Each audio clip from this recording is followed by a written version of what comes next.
Hello guys, Zennosh here and welcome to Exos Heroes, and I'm here to tell you guys who you are supposed to select with Season 5 Orange FateCore selection ticket that is being distributed for free to everyone out there in the celebration of Season 5 update completion. Just check out your mailbox. That said, let's get this started. First thing first, don't expect a lot from the Orange FateCore units because the Orange FateCore really do not provide a lot of skill upgrade boost and the stat boost, okay? They are just for the costume purpose. But one thing that we really got to observe right over here in this option list is that we have got some signature fated heroes right over here for us to select. That is good. And guess what, guys? We can also get the hero with the Fate Cores. And that is pretty awesome, alright? So this is definitely a great chance for us to get our hands on a signature fated hero unit of our choice. Like Raquel, we have got Bathory, we have got Jinai, we have got Dorka, we have got Shofrakan. So now the main question is, who is the best pick? Well, let's get this started. The first one on the list, and definitely I would say the best character right over here, is definitely going to be Bathory. Alright, she actually boasts to have very high attack stat. She can deal some crazy AoE damage to the enemies out there, especially with a fast active skill right over here, which is easily spammable. You will be able to easily clear a lot of story contents right out there. A lot of PvE contents will be really easy for you guys to clear right away. She can deal some crazy damage, and guess what, guys? With her passive skills, she can boost her own attack by up to 50%. Wow, that is so good, and it can be easily triggered as well. With that, you can really expect some crazy damage from the Bathory out there in the entire game. That said, with a lot more mana, with her second active skill, she can deal even more damage out there, and as a bonus, she can actually decrease the defense of the targets, all the enemies out there, for a total of like 22%. So that is really great in order to set up for more damage output against the enemies on the rest of the turns. Okay, so this is really good, a really good DPS unit that is catered for or designed for every content out there in the game. Really amazing unit. You just cannot go wrong with Bathory. The next one on the list and the second priority should really go to Raquel. A very good single target DPS nuker, alright? Very great for the boss battles, and definitely the character that you would want to take in the gear grind in Holy Dragon Grounds, alright? This guy is superb. Look at this, burst damage, required mana 5 mana, deals 525% damage to one enemy. That's a lot of damage that we are looking forward to. It's a burst effect. If he has 10 mana, he's going to, or let's say if he has more than 5 mana, like 6 mana, 7 mana, 8 mana, whatever that is going to be using all the mana that he has in order to deal even more damage to the enemies out there. That's what we mean by burst, okay?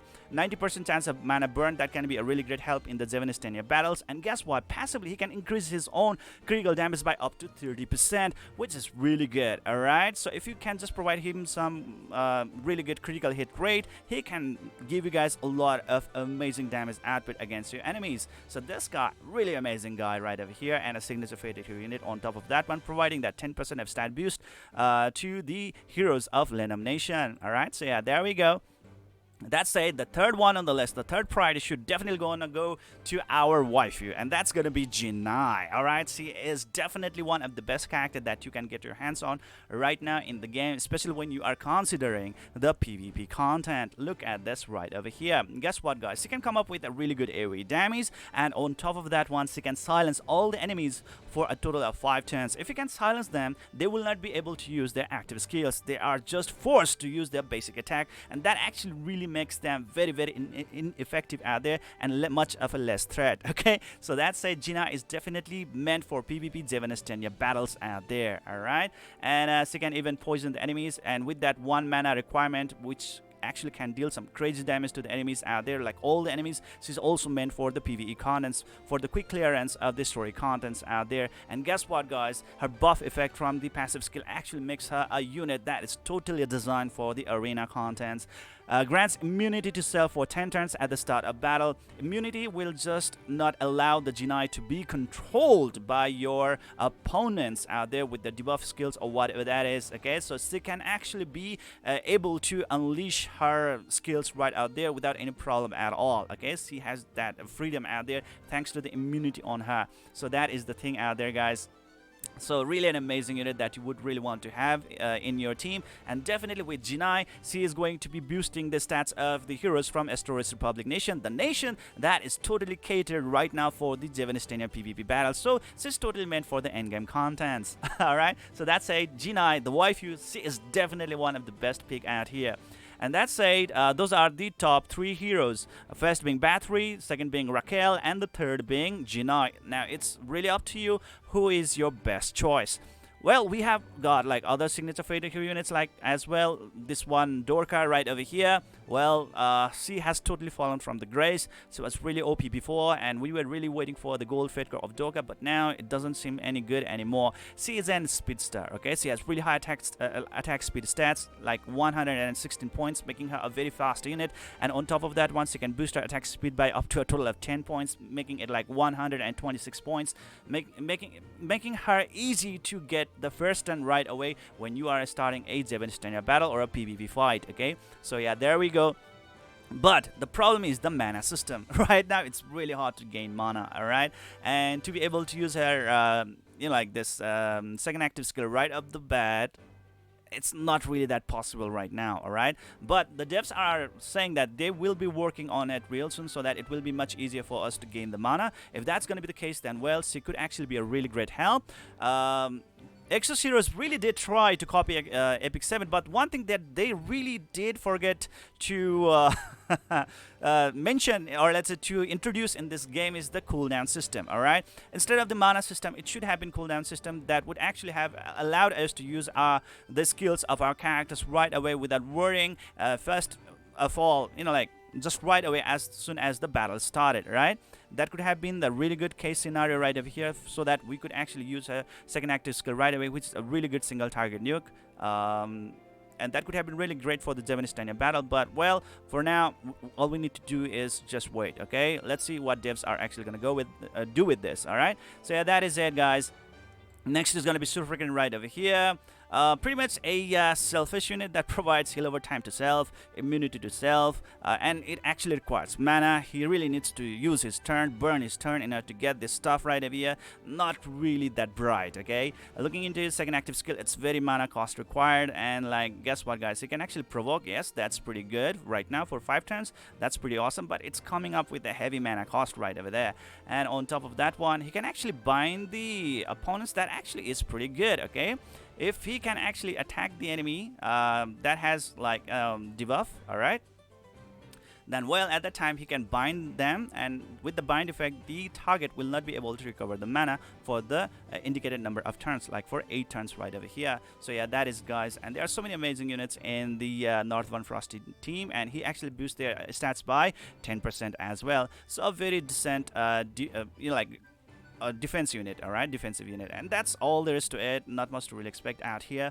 So yeah, there we go, guys. So these are the heroes that you should be focusing on, alright? First being Battery, second being the Raquel, the third being the Jinai, and the fourth being the Dorka, if you really think that she's going to be a really great help, or let's say for the waifu purpose, you can totally go for it. And the next one right over here is going to be Shofrakan, okay? Really good defensive unit out there, but a little bit selfish in my opinion. Should have been a little bit more team player.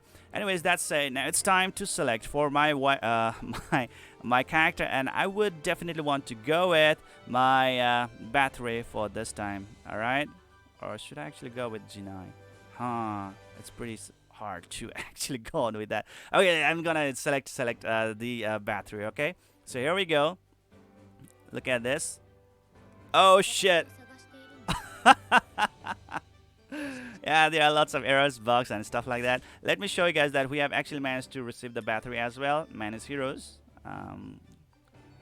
And let's go with this obtain time. Yes, Battery is right over here with the FateCore, okay? So you can totally like remove the FateCore if you want to, just like this right over here on equip.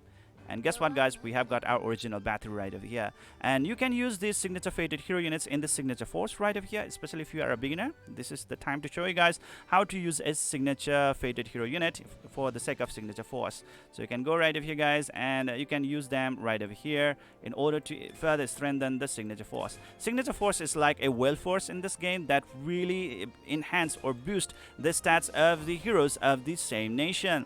Look at this right over here, guys. Look at this.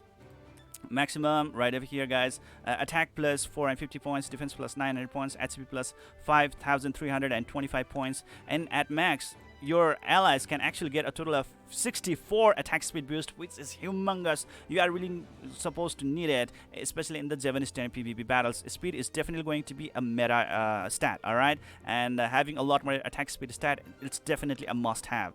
And your stats can actually be improved up to like 1800 for attack stat, 3600 for defense stat, and 21,300 for HP stat, which is massive, freaking massive. Okay, so you should really try to get it right away. So yeah, that's it. That is it.